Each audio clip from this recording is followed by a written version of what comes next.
Vale.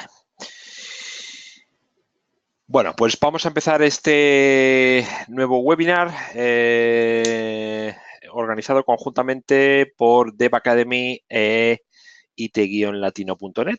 Y en esta ocasión, ya lo veis ahí, tenemos a Rafael Morillo de Ilex Consulting, que nos va a hablar de la seguridad en Internet de las Cosas, del sensor a la aplicación. Hola Rafael, ¿qué tal? ¿Cómo estás? ¿Qué tal, Daniel? Buenas tardes. Bueno, pues muchas gracias. Ya estamos viendo tu presentación, así que cuando quieras, recordaros que Rafael hará su presentación durante unos 3/4 de hora aproximadamente y posteriormente pasamos a un turno de preguntas, que ya os diré cómo podéis plantear. Adelante, Rafael, todo tuyo. Muchas gracias, Daniel. Pues nada, gracias a todos por atender. Perdona, Esperamos que te he quitado a ti la cámara, me la tenía que quitar a mí. Te la pongo otra vez. Ahí está, perfecto. Venga. Pues empezamos. Pues nada, de nuevo, gracias a todos por estar por ahí.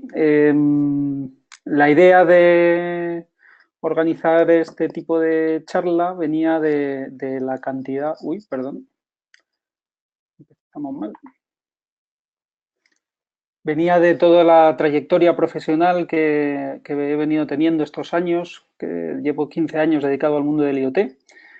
He estado, sobre todo estos años, en una empresa que ayudé a fundar, se llama Amplia, está en Madrid y está dedicada 100% al Internet de las cosas, tanto temas de aplicaciones como soluciones, proyectos, integraciones, etcétera. Todos estos años he estado metido en proyectos que han sido de nivel crítico, de primer nivel, entendiendo que había cientos de miles de dispositivos con criterios de seguridad bastante importantes debido a que estaban en entornos críticos como pueden ser compañías eléctricas o compañías de gas. Y aparte también he estado en temas de logística, de industria, de domótica, con temas sobre todo muy industriales, no tanto IoT de consumidor final, que también ha habido, pero bueno, sobre todo proyectos muy centrados en proporcionar una plataforma y unas funcionalidades enfocadas a la empresa. Entonces, como en estos tiempos todo el tema de la seguridad en IoT está muy de moda, está en boga, pues nos ocurrió hacer esta charla para mostrar un poquito todo lo que se puede hacer y cómo securizarlo. De forma que la idea es que repasemos dónde están todas esas vulnerabilidades, o por lo menos las más típicas, o cuáles, aunque haciendo la presentación me he dado cuenta que muchas son obvias, pero luego la verdad es que no se suelen cumplir y no se suelen tener en cuenta, pero bueno, no está mal repasarlas. Y la idea también el ver un poco las estrategias que nos pueden ayudar a realizar ese tipo de securización del entorno, ¿no? De la solución.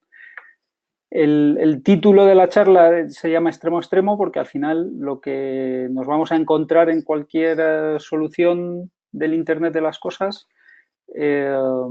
va a recorrer todo el espectro desde lo que son las cosas en sí hasta donde están las aplicaciones. Un pequeño repasito de cómo funciona por si alguien lo necesita y también para que tengamos el mismo vocabulario. Por un lado tenemos las cosas, que puede ser una cosa industrial o puede ser un pequeño reloj o un termostato que tengamos en casa. Todo esto lo que nos va a permitir es comunicarnos a través de lo que se llaman los dispositivos IoT, que ya pueden ser routers, pueden ser gateways, pueden ser placas embebidas directamente sobre esas cosas que queremos conectar, sobre los objetos. Y hay muchos mecanismos. Uno de ellos van a ser las redes inalámbricas, que pueden estar o pueden no estar. Puede ser cable o puede ser también una red inalámbrica. En caso de que tengamos una red inalámbrica de corto alcance, como puede ser de Bluetooth, de Wi-Fi, de Zigbee. Aquí perdonadme que me he confundido al ponerlo de LoRa y Sigfox, que serían más de lo que sería el largo alcance, lo que son las redes de comunicaciones, que nos van a permitir ya empezar a tomar control o contacto con el mundo de Internet, con el mundo de la nube, y aquí podremos encontrar dos tipos de soluciones, los que están en el mundo privado, los que están en el mundo público. Público quiere decir que van a través de Internet, privado que nos van a conectar a través de VPNs o vamos a tener el servidor directamente a través de una red conectada con la operadora o con nuestra propia red de comunicaciones. Si estamos hablando de satélite o estamos hablando de radiofrecuencia que tengamos contratado en un determinado sitio. En cualquier caso, eso va a permitir que toda la comunicación aparezca a través del, o llegue a lo que es el backend, que suele tener a nuestra plataforma IoT para hacer toda la agregación de datos y todo el manejo de datos. Por supuesto, las bases de datos, los repositorios, SQL o no SQL, nos da igual. O los servicios cloud, que podemos estar comunicándonos con los servicios de Amazon o los de Microsoft o los que tengamos que nos estén dando ese servicio. De alguna manera, todos los datos se van a centralizar ahí y vamos a estar ejecutándolos o vamos a estar viéndolos, vamos a estar operando con ellos a través de nuestras aplicaciones, que pueden ser una aplicación móvil que tenga un operador de campo, alguien de mantenimiento que va a poder estar ejecutando operaciones de mantenimiento o alguien que está simplemente operando en remoto desde un centro de control o integraciones que podamos realizar de terceras partes, de herramientas corporativas como puede ser un SAP, etcétera, etcétera. Al final todo, los datos yendo de un lado para otro y un montón de piezas en donde, hablando de seguridad, pues cada una de estas piezas y cada uno de estos caminos nos va a suponer un pequeño, no agujero, pero sí un punto donde se puede entrar a poner en peligro lo que es la solución y los datos. Entonces, vamos a ir repasando los tipos de puntos o los puntos en los que se necesita aplicar criterios de seguridad y tenerlos en cuenta. Y voy a empezar por el más obvio, que es la seguridad global. Es el más obvio, pero resulta que uno de los casos más graves desde mi punto de vista que ha habido en temas de IoT, pues se produjo en una compañía eléctrica en Ucrania en 2015. Se les coló un malware, tomaron control de los SCADAs y apagaron subestaciones y equipos de control. Equipos de control, routers, accedieron a las comunicaciones. Al final el problema fue gordo porque se quedaron cientos de miles de personas sin luz durante bastante tiempo. Y bueno, podemos discutir de si era o no era un problema IoT, pero en el momento en que el ataque afectó a dispositivos que estaban en campo, yo lo considero una solución IoT. Otra cosa es que el ataque haya entrado por un sitio u otro. El problema que surge de esto es lo que decía que es obvio. Al final, todo lo que es el centro de control no estaba segurizado completamente. Es posible que estuvieran los firewalls, los DMZs, toda la infraestructura de red correctamente securizada, pero les entraron a través de un malware. Es decir, que no tenían control de las aplicaciones que se estaban ejecutando o del tipo de parches que estaban poniendo. En cualquier caso, las recomendaciones para la aplicación o para securizar todo el centro de datos, pues están en pie. No voy a entrar en ellas porque ya son muy comunes, aunque sí mencionar que cuando nos metemos en este tipo de cosas hay lo que se llama la seguridad de grado industrial, que nos invita a separar lo que son las redes IT de las redes OT de operación. Y aquí entramos en un campo en donde existen muchos mecanismos para hacer separaciones de datos, para hacer separaciones de control, etcétera, etcétera. Al final lo que no queremos es que cualquiera que esté ejecutando un Office se descargue un correo, tenga un virus o un malware y de ahí se acceda a la red donde están las subestaciones. Bueno, pues este es el caso que le ocurrió a esta compañía eléctrica. Conozco algún otro caso de alguna otra empresa que se les ha colado también en las redes de operación hackers y han entrado a robar datos. Bueno, pues nos encontraremos gente que lo que quiera robar datos y otros que quieran hacer un poco más de daño, ¿no? En cualquier caso, seguridad de grado industrial para cualquier solución que vaya a operar contra elementos de este tipo. Y aquí referencias a muchas RFCs de seguridad. Si pasamos un poco el nivel y nos bajamos un poquito a todo lo que es la parte del backend, voy a poner otro caso de ejemplo que ocurrió hace también un par de años. Este es un poquito más gracioso porque afectó a juguetes. Se cogieron una serie de... Se accedió a la base de datos, estaba en Amazon, y se accedieron a mensajes grabados que los juguetes estaban dejando de los niños. No solo eso, sino que además se atacó al juguete en sí y se le hicieron cambios de mensajes pregrabados que tenían los juguetes y no se interaccionaba con el niño, pero sí que se le podían cambiar todos esos sistemas. Este también fue un caso bastante sonado debido a la relación con el IoT y que estaba afectando a niños. Al final, donde estuvo el problema de seguridad aquí se centraba por un lado en lo que es el backend. Por un lado, en la parte de aplicaciones, en donde lo que tenemos que vigilar es todo lo que se refiere a la verificación de usuarios, el poder tener a los usuarios con su propio certificado para acceder a la aplicación, el poder tener la verificación por código SMS. Imaginaros que tenéis a operarios en campo, gente de mantenimiento que vaya a hacer revisiones de dispositivos que no se conectan por cable, sino que lo que tienen es el acceso inalámbrico a través de la solución IoT y que necesita realizar un cambio de configuración. O a lo mejor no está in situ, a lo mejor está en remoto, pero al final desde su aplicación, desde su tablet, el operario de mantenimiento va a poder hacer ese cambio. Si esta aplicación la utiliza una persona que no debe, ya no es solo el hecho de que tenga una clave en la tablet y que pueda acceder o no pueda acceder a ella, sino además la propia aplicación, un nivel de seguridad por código SMS que le permita verificar que él es la persona que está accediendo a ese dispositivo y que está haciendo ese cambio, pues permitirá realizar esa securización un poquito más. Luego está lo que es la verificación de las aplicaciones, la integración de la aplicación. El hecho de que yo instale una aplicación en un móvil o en un PC y pueda tener con eso acceso a una serie de dispositivos, pues le da cierto poder a esa aplicación. ¿Cómo sabe el operario que esa es la aplicación que se le ha instalado? ¿Cómo sabemos que no ha sido hackeada y que tiene un parche o que ha sido manipulada?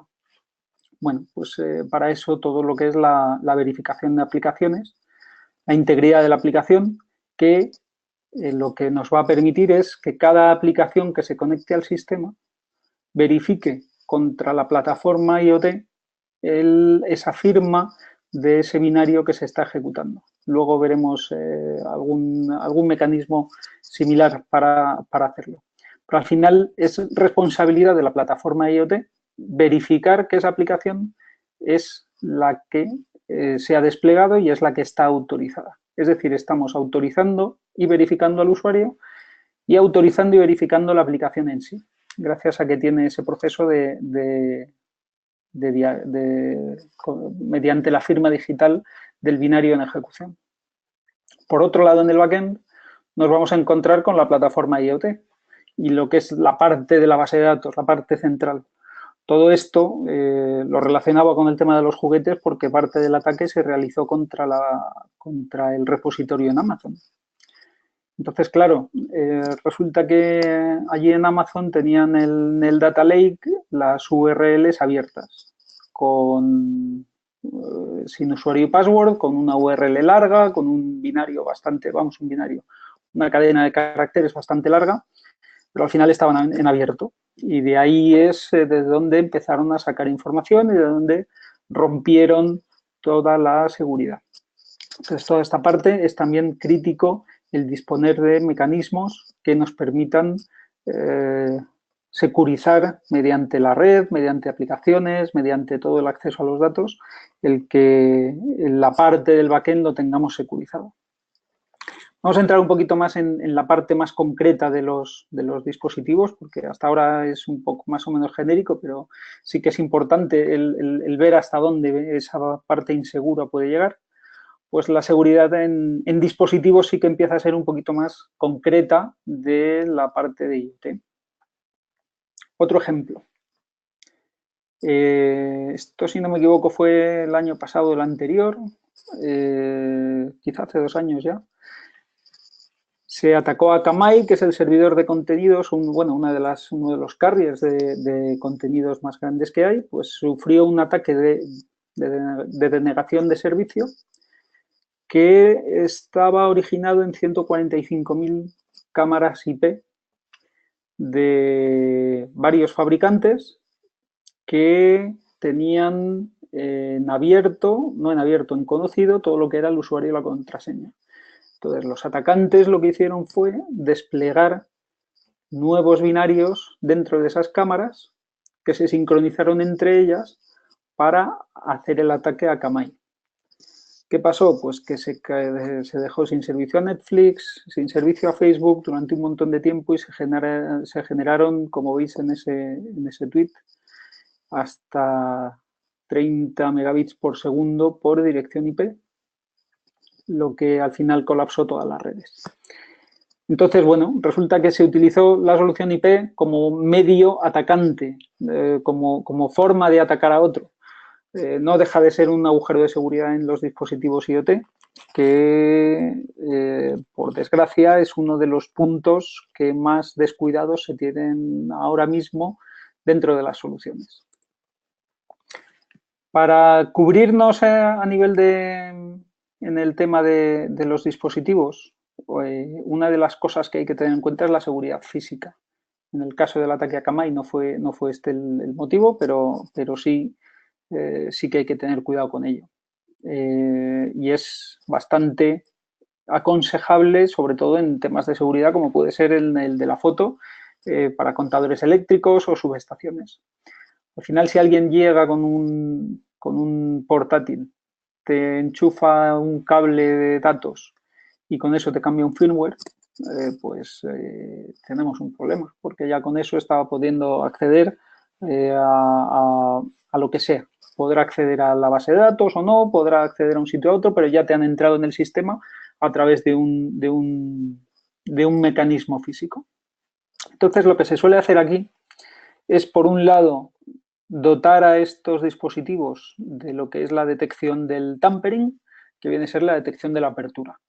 En el momento en que tienes, vamos a imaginarnos un controlador que haya en una farola, que esté midiendo el tráfico, midiendo la temperatura del ambiente. En el momento en que alguien accede a esa caja y la abre para poder tener acceso físico a los interfaces, pues lo que hace el tampering es, se detecta esa apertura y se manda una alerta al centro de control. Bueno, pues por lo pronto ya tenemos notificación de que alguien está intentando acceder. Luego veremos más adelante qué es lo que se hace con este mensaje. Dentro del centro de control, toda la parte de seguridad la vemos en un momentito, pero al final sirve para hacer la detección y poner este dispositivo en cuarentena, dado que alguien está accediendo ahí.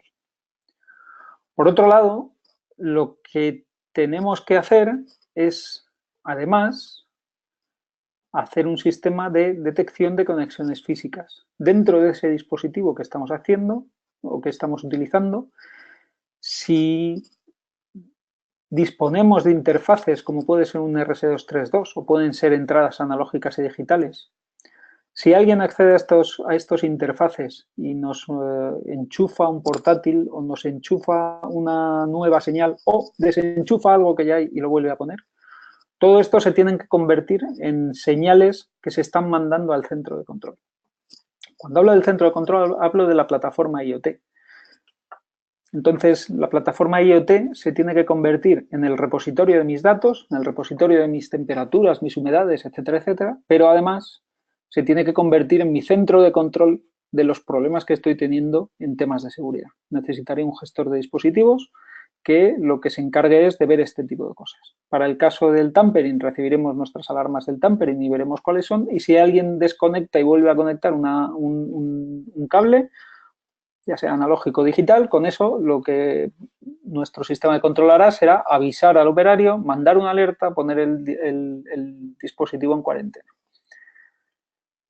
Por supuesto, parte de todo esto, o mucha de esta parte, está antes de que tengamos el dispositivo en campo y viene durante el diseño de los dispositivos y de la instalación de los dispositivos. Tenemos que ser capaces, cuando saquemos un dispositivo al campo, cuando lo vamos a dejar a instalar, que se sepa cuál es el mecanismo de instalación y qué tipo de interfaces va a tener y cómo se va a acceder a él, etcétera, etcétera. No vayan a dejar los operarios cables al aire, la caja mal cerrada, etcétera, etcétera. Y de nuevo, puede parecer obvio, pero no siempre se suele hacer así.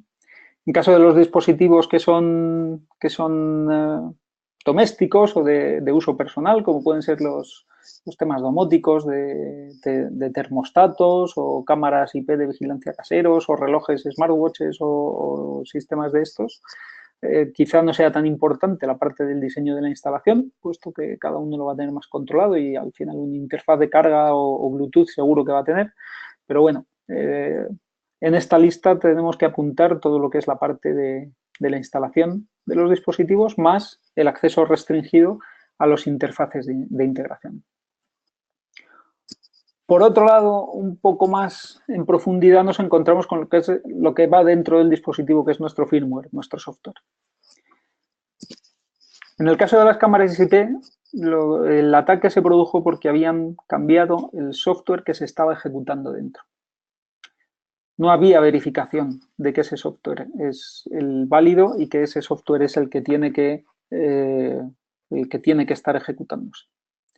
Entonces, para esto, para propiciar que esa aplicación es la que es, existen unos componentes que son lo que llaman los TPMs, los chips TPMs del Trusted Platform Module, que lo que nos va a permitir es almacenar certificados, bueno, pongo certificados aquí, pero son certificados, claves o cualquier tipo de información que no pueda ser modificada y que pueda ser utilizada por el resto de aplicaciones.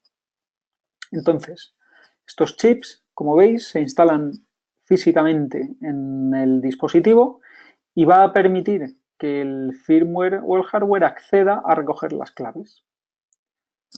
De esta forma no se puede acceder a las claves o la información que necesite.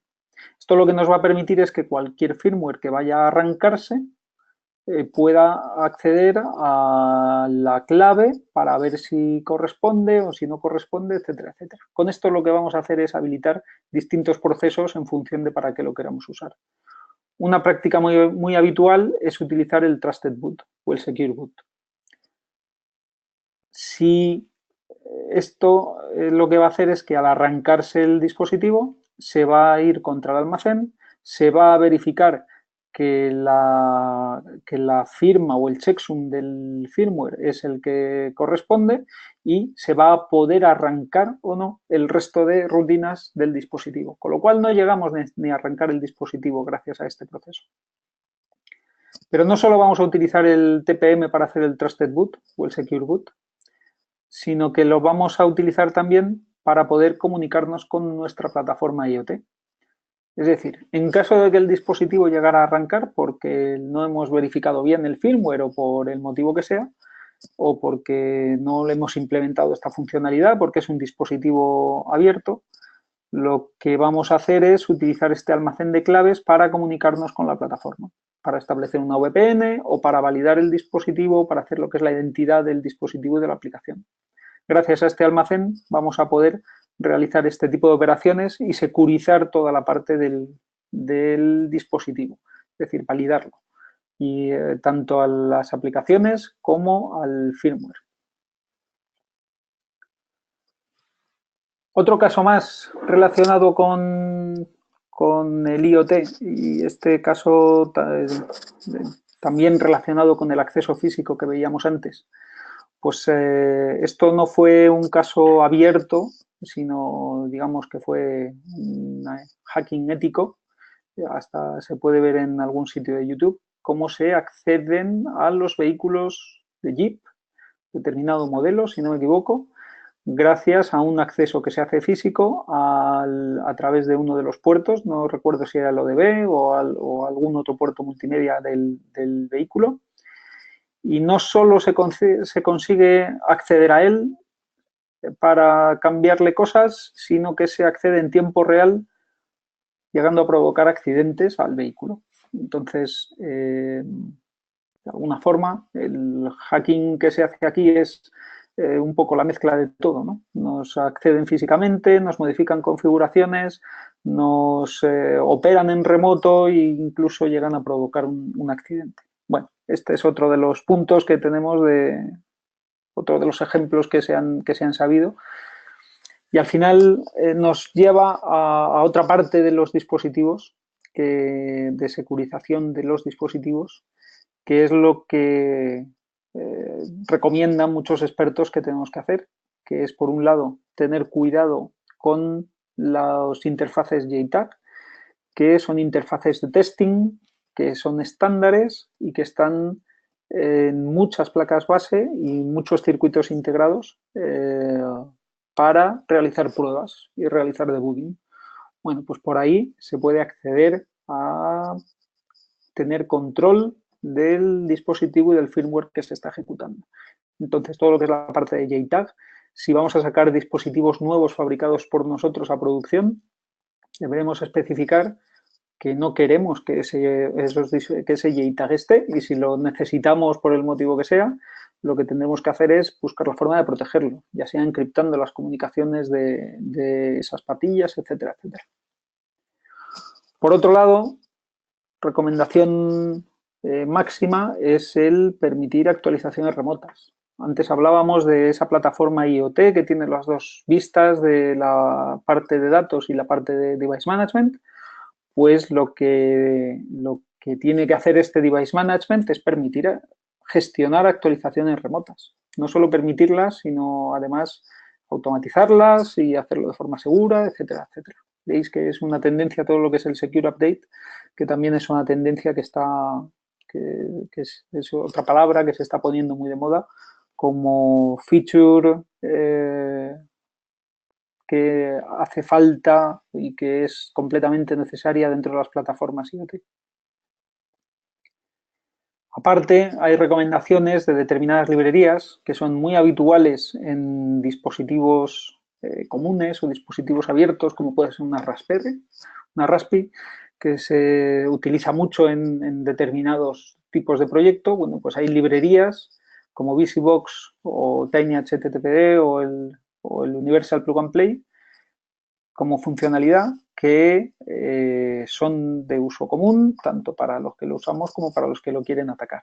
Entonces, VisiBox no deja de ser un binario con unas cuantas utilidades internas que pueden suponer un agujero de seguridad. Entonces, hay que tener cuidado cuando se hace ese diseño del dispositivo a ver qué es lo que queremos ejecutar y qué es lo que no. Si se puede evitar, evidentemente se evita.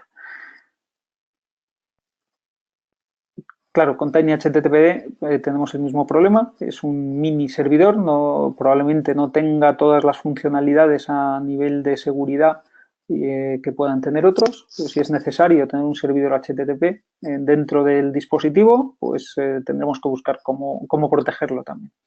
Y con el Universal Plug and Play lo que tenemos es la capacidad o la facilidad que tiene la capacidad que tiene el dispositivo para descubrir otros dispositivos que hay alrededor, sobre todo se utiliza con temas de Bluetooth, y de alguna forma esto lo que nos va a permitir es que nos va a provocar otro agujero a la hora de con dispositivos que en cercanía que puedan acceder al dispositivo.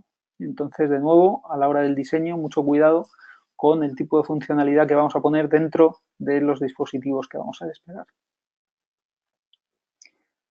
Tenemos otro campo, que es el tema de las comunicaciones. repasábamos antes que teníamos las comunicaciones de corto alcance y las de largo alcance.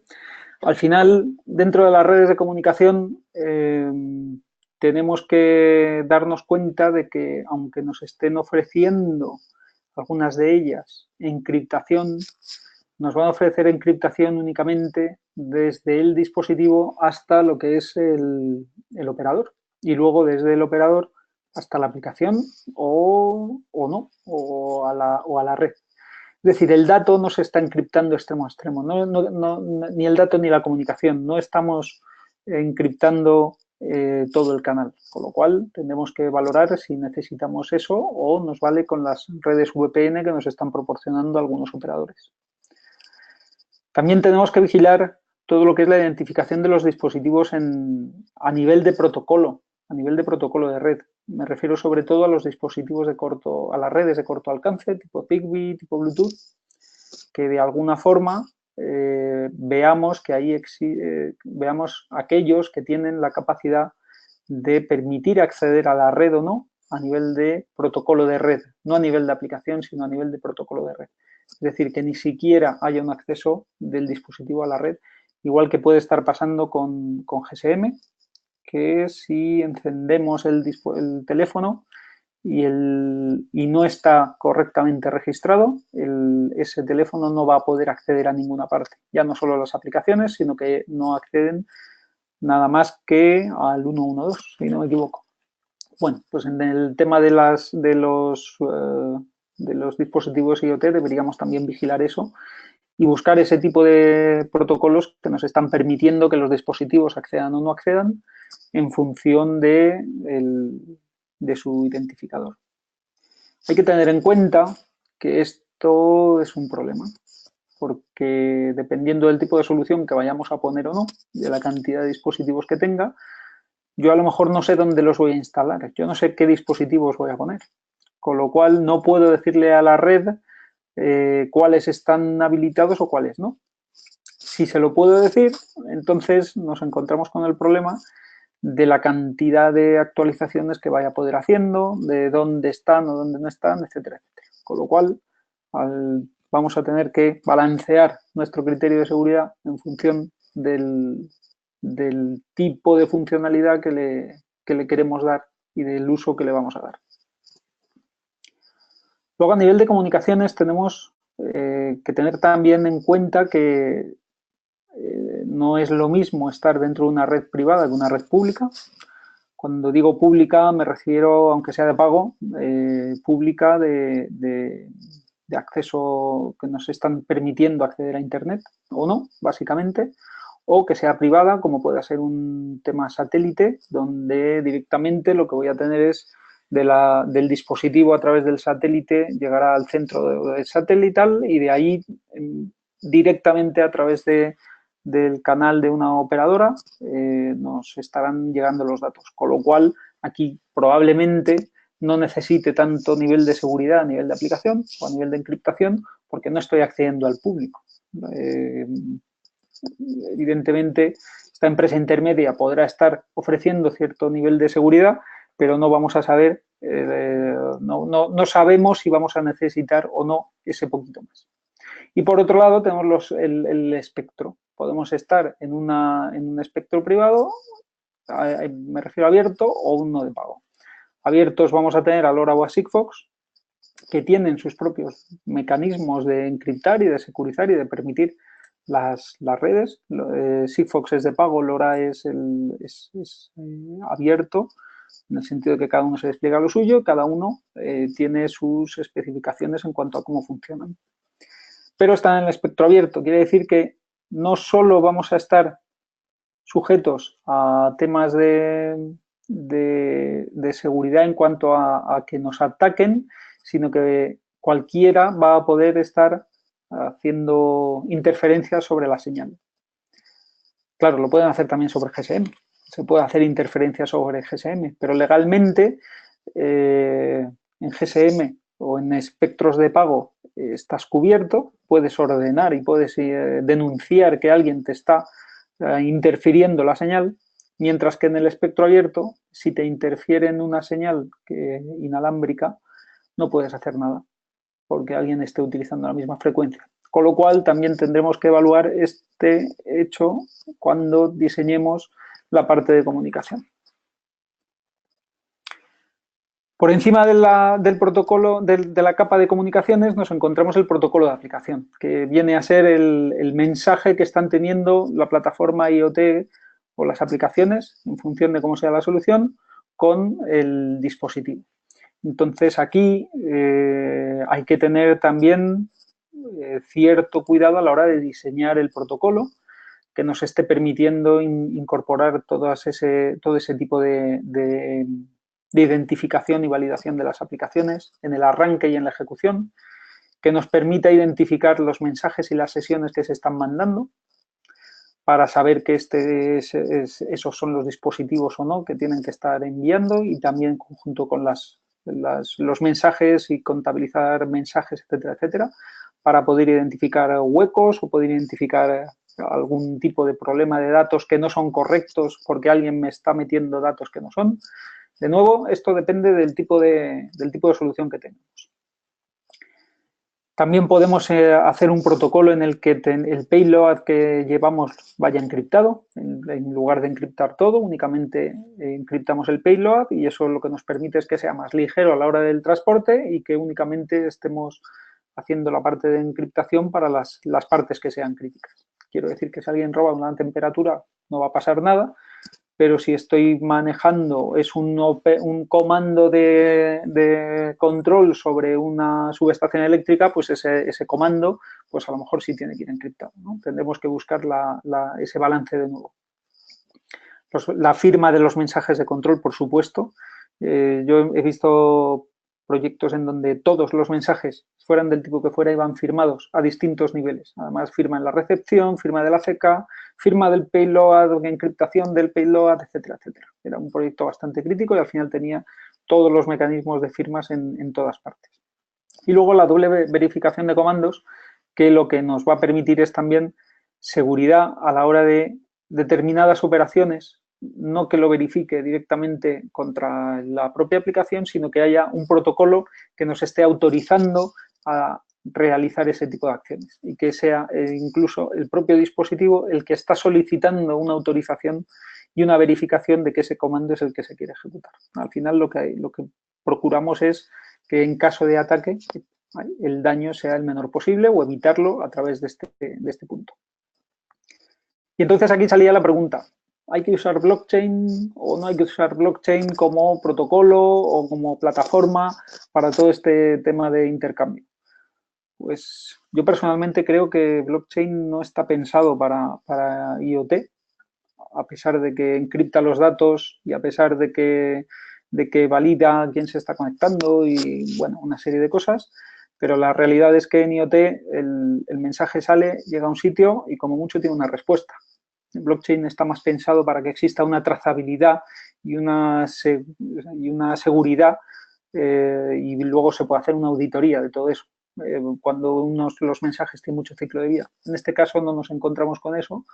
Bueno, puede ser que haya soluciones que sí lo necesiten, pero a nivel general no creo que blockchain sea la forma de abordar este tipo de solución. Quizás sí, pero bueno, esto lo dejamos a debate. La última capa, todo lo que son los procesos de diseño, de desarrollo de pruebas, toda la parte del dispositivo, el JTAG que estábamos comentando, control de proveedores, saber cómo estamos fabricando y cómo vamos a desplegar los dispositivos y los certificados, porque claro, si hemos dicho que tengo que tener un TPM, un módulo TPM, le tengo que instalar una serie de certificados. ¿Quién genera esos certificados y quién lo instala? Eso lo tiene que hacer el fabricante del dispositivo cuando sale de fábrica o según llegan a mí cuando recibo 1 millón o 100.000 o 10.000 dispositivos, tengo que ponerme a instalar certificados. Bueno, pues aquí tenemos que diseñar bien nuestro proceso de instalación para que no haya agujeros y que también sea viable a la hora de hacer la fabricación. Con lo cual, tendremos que diseñar un sistema que nos permita también hacer actualización de certificados y aplicaciones, lo que se llama en el momento de instalación. de forma que tenga un firmware semilla que se conecta automáticamente por primera vez a un determinado sitio donde se va a verificar ese certificado inicial del fabricante, etcétera, etcétera. De nuevo, en función del tipo de solución que tengamos, esto tendrá más sentido. Hay ciertas plataformas, como puede ser la de Intel o la que yo estuve trabajando, OpenGate, que lo que nos va a permitir es gestionar toda esta parte de la seguridad en cuanto a la conexión y el despliegue de certificados, que nos van a hacer falta para poder controlar. Cuantos más dispositivos tengamos, más ayuda de este tipo de plataformas vamos a necesitar para controlar que todo funcione.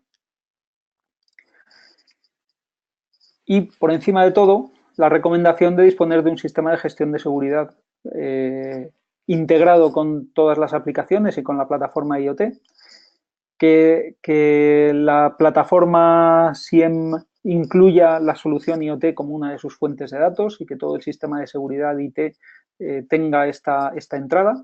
Para ello, todo lo que es la plataforma IT tiene que tener la plataforma IoT tiene que tener su log y su auditoría interna de seguridad.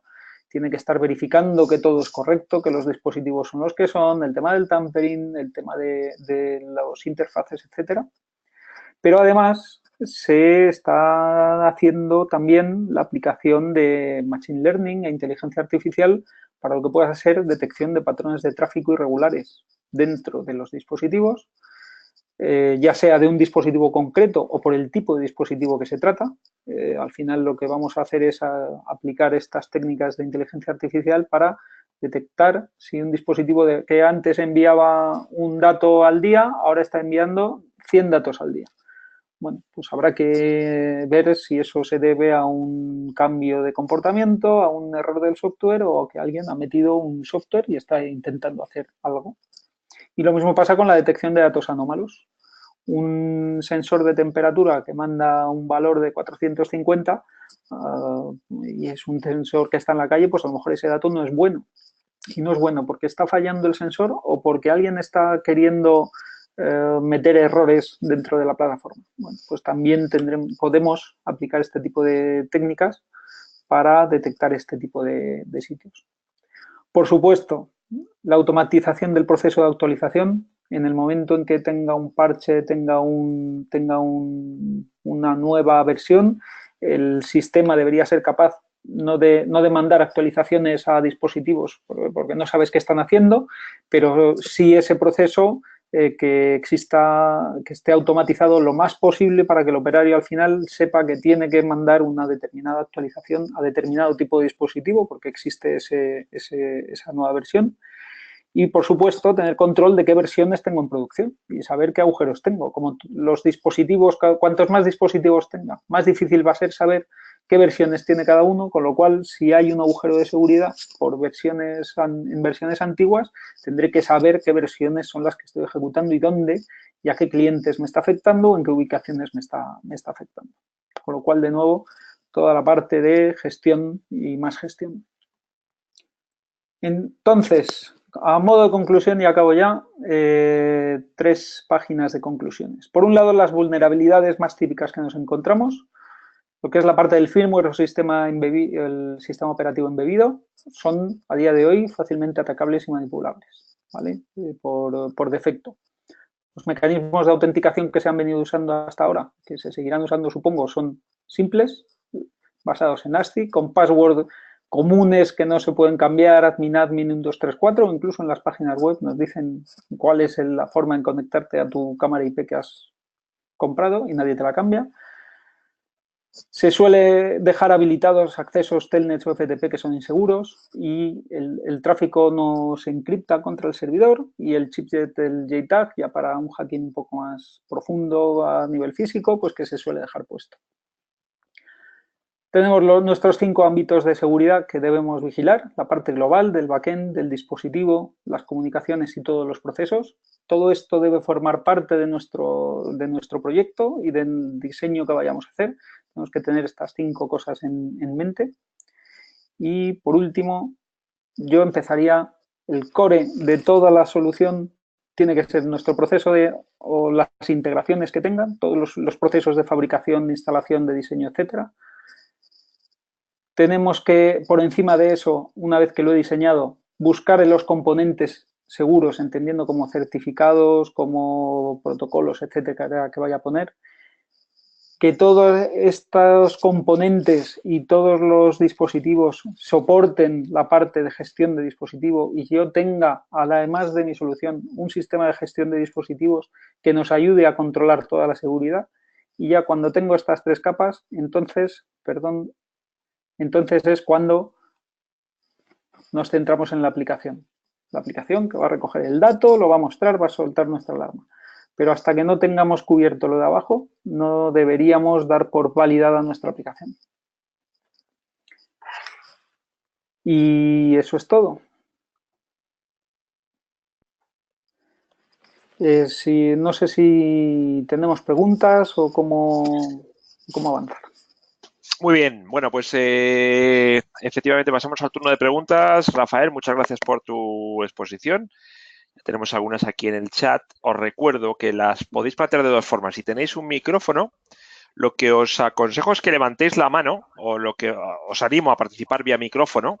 No se os va a ver la webcam, o sea que tranquilos. Simplemente os verá, o sea, se escuchará vuestra voz. No tenéis más que levantar la mano accionando el botoncito levantar la mano que aparece en el panel de control y yo os abro el micrófono. Os animo a hacer las preguntas por micrófono a Rafael. Y si no, lo que podéis hacer es, bueno, como estáis haciendo ya algunos, es plantear vuestras cuestiones vía chat. O sea, os animo a levantar la mano para participar directamente vía micrófono. Levantar la mano accionando el botoncito levantar la mano que aparece en el panel de control de GoToWebinar. A ver, Rafael, aquí Julián nos plantea por el chat, dice, buenas tardes, ¿se puede tener algo de seguridad cuando el operador celular crea un APN privado? El APN lo que va a hacer es que directamente se identifiquen todos los dispositivos dentro de ese mismo grupo. No supone una VPN como tal, sino que se está accediendo a ese APN para que luego dentro de la operadora redirijan el tráfico por otro sitio. Es decir, el APN en la parte inalámbrica no es una VPN como tal. Con lo cual, seguridad hay hasta cierto punto. Digamos que hay la misma que con otro APN. No existe diferencia. Muy bien. Bueno, a ver, Carmen dice, bueno, sí, la presentación, Carmen, bueno, publicamos el vídeo en demosdesoftware.com completamente, no solo la presentación. O sea que sí, que planteamos o sea que os enviamos el vídeo pues mañana mismo, de toda la presentación de Rafael. Bueno, aprovechar ahora que tenéis aquí a Rafael, si queréis hacer alguna pregunta. Rafael, me gustaría comentarte, ahora mismo, digamos, el tipo de proyectos en el que estás trabajando, ¿cuáles son? Es decir, ¿en qué tipo de proyectos estás trabajando y desde dónde? Desde tu actual empresa, entiendo, ¿no? Como consultor. Yo ahora mismo yo estoy como consultor, sí. Yo lo que me estoy dedicando es a ofrecer solución a todo lo que es la parte del diseño, la búsqueda de proveedores, de dispositivos, temas de comunicaciones, etcétera, etcétera. Sobre todo lo suelo enfocar al mundo más industrial, mundo de la empresa, no tanto, quiero decir, soluciones más corporativas, tipo smart meters o temas logísticos, y trabajo menos el mundo del Smart City o el mundo de los wearables, ¿no? Por decirlo de alguna forma. Decir que llevo poquito dentro de la empresa actual. La he fundado hace 2 meses con el objetivo de mezclar lo que es Internet de las Cosas y inteligencia artificial y Big Data también, los tres campos. Hasta ahora IoT ha sido una gran tendencia, por otro sitio ha estado el tema de la inteligencia artificial y bueno, pues tienen mucha relación, sobre todo lo que es la parte de Machine Learning, aprendizaje de patrones de datos, identificación de comportamientos, alarmas autogeneradas, etcétera, etcétera. Y ese es un poco el foco que le estoy dando a la empresa. Perfecto. Voy a preguntar aquí a Julián a ver si quiere participar vía micrófono. En el caso, Julián, de que quieras participar, así le planteas tú directamente las preguntas a Rafael. Levantas la mano accionando el botoncito levantar la mano. A ver, te doy una oportunidad antes de... Ah, ahí está, perfecto. A ver, te abro el micro, Julián. Hola, Julián. Sí, muy buenas tardes, ¿me escuchan? Sí, perfectamente, Julián. ¿Desde Ok, dónde nos llamas? gracias. Sí, llamo desde Colombia, Suramérica. Perfecto, adelante. Gracias, mucho gusto. Gracias, Rafael, por esta oportunidad. Hemos notado que al principio mencionaba acerca de la seguridad en cables para las tarjetas electrónicas, ¿cierto? Hay muchos medidores que envían pulsos, entre ellos medidores comunes de energía o de agua como tal. Hemos tenido la dificultad, pues que el estado normal de ese pulso es bajo o nivel lógico cero, y que cuando no hay consumo, pues lógicamente no envía pulso. Pero en ciertas ocasiones estamos observando que no hay consumo durante varios días, pero resulta no es que no haya consumo, sino que desconectan el cable. ¿Hay alguna metodología que conozcas para detectar realmente que se ha desconectado el cable?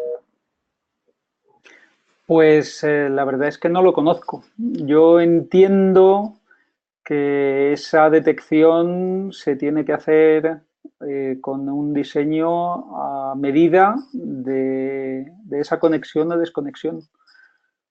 Y esa conexión o desconexión, ese dispositivo que hagas, esa forma de medir que el cable está conectado o no, enchufárselo o integrarlo con tu dispositivo IoT. Pero ahora mismo no conozco nada que vaya orientado a eso, por defecto. Ok, listo. Muchas gracias. Ok, Julián, muchas gracias. Tenemos aquí Fernanedo. No sé si es Fernando o Fernanedo.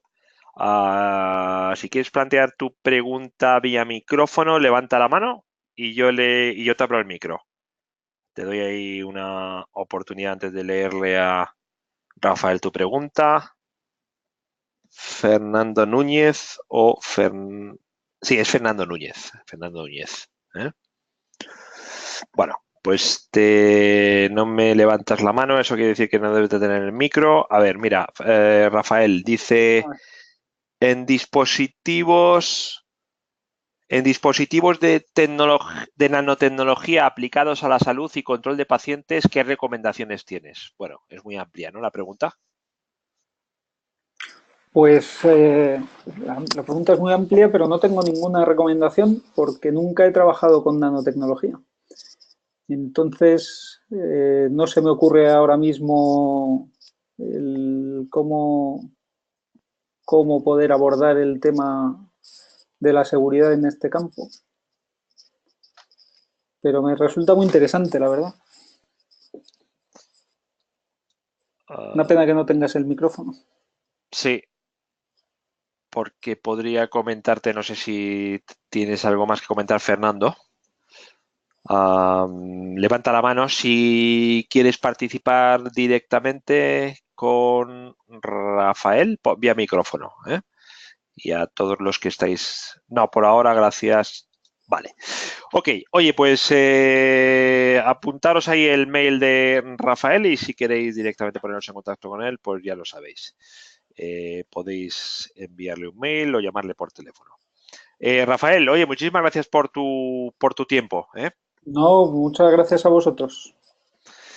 Y muchísimas gracias a todos los asistentes. Seguid atentos, ya sabéis, en tecnowebinars.com. Tenéis la agenda completa de webinars, bueno, tanto de los que hacemos con Dev Academy como los que hacemos con otro tipo con otras empresas y con otros colaboradores.